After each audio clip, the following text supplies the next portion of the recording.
you don't talk about at parties. You want me on that wall. You need me on that wall. Keep this frequency clear. And now it's conspiracy. See, they've made that something that should not be even entertained for a minute, that powerful people might get together and have a plan. Doesn't happen. You're a kook. You're a conspiracy buff. You're watching The Truth is Viral, the only news program on the internet trusted to deliver the truth since 2008. And now, here's your host, Mr. Bobby Powell.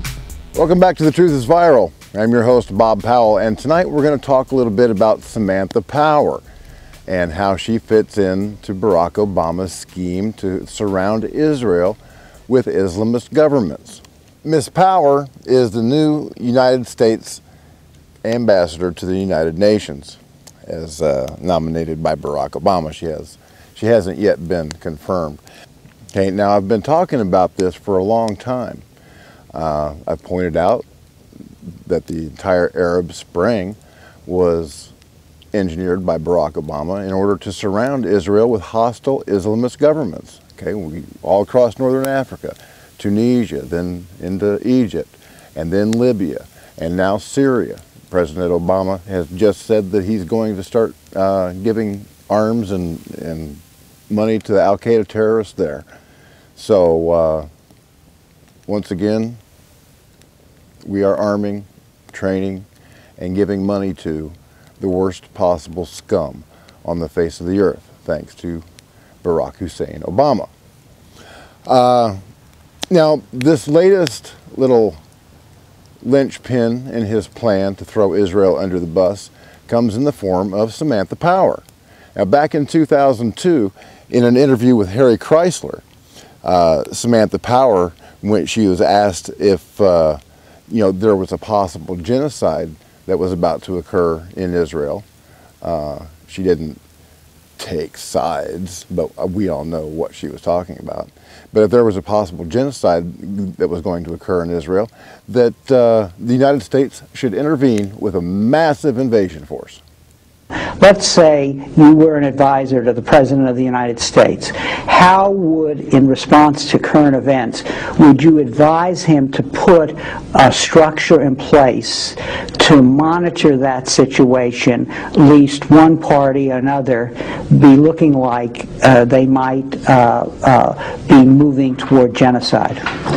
Well, I don't think that in any of the cases a shortage of information is the problem. And I actually think in the Palestine-Israeli situation, there's an abundance of information, and what we don't need is some kind of early warning mechanism there. What we need is a willingness to actually put something on the line in service of helping the situation. And putting something on the line might mean alienating a domestic constituency of tremendous political and financial import.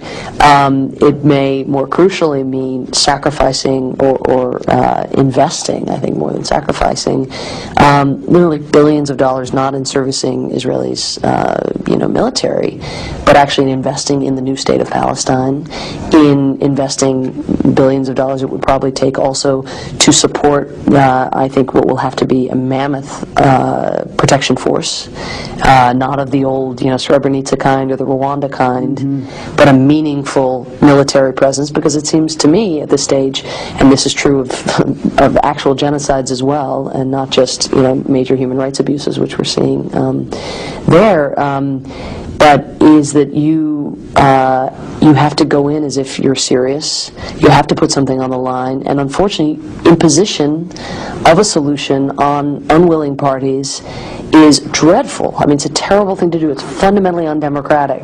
But sadly, we don't just have a democracy here either. We have a liberal democracy. There are certain sets of principles that guide, our policy, or that are meant to anyway. Okay, now, yeah, she did say that if a genocide was about to occur, that would be the tipping point where we should send this massive invasion force into Israel. But here's the thing. Okay, if you watch the news, Israel is accused of committing a genocide in the occupied territories every single day. This has got to be the longest running lowest body count genocide I have ever seen. And I'm a pretty good student of history. So, yeah, that's exactly the excuse that they would use to throw Israel under the bus. The United States has historically stood with Israel, vetoing every time a resolution would come up in the United Nations condemning Israel. The United States vetoed it because they are our best ally in the Middle East. They are an unsinkable aircraft carrier. So we need to make sure that we take care of the Israelis. And that's just from a secular point of view.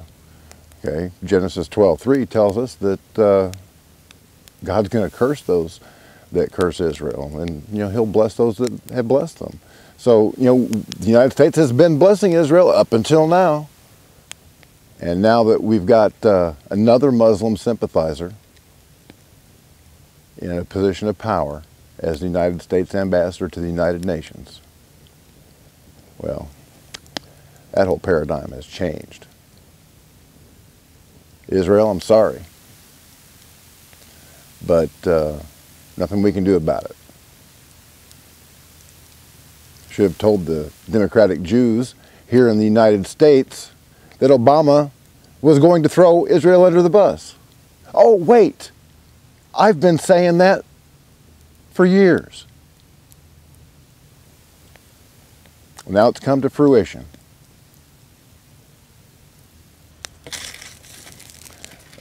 Well, that's all I've got for tonight. I'm going to, as long as I've got this fire going, I'm going to go inside and get myself some graham crackers and some chocolate. I'm going to have a s'more. Heck yeah. Thank you for watching The Truth is Viral. My name is Bob Powell. As always, God bless. Semper Fi. Hoorah.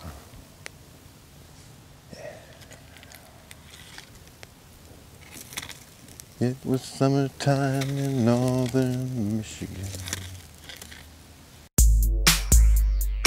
Thank you for watching The Truth is Viral with your host, Bobby Powell. Make sure to follow The Apocalypse on Twitter at The Truth is Viral. Like The Truth is Viral on Facebook, and if you can, please remember to donate to the cause via PayPal at www.bobpowell.blogspot.com. Runner.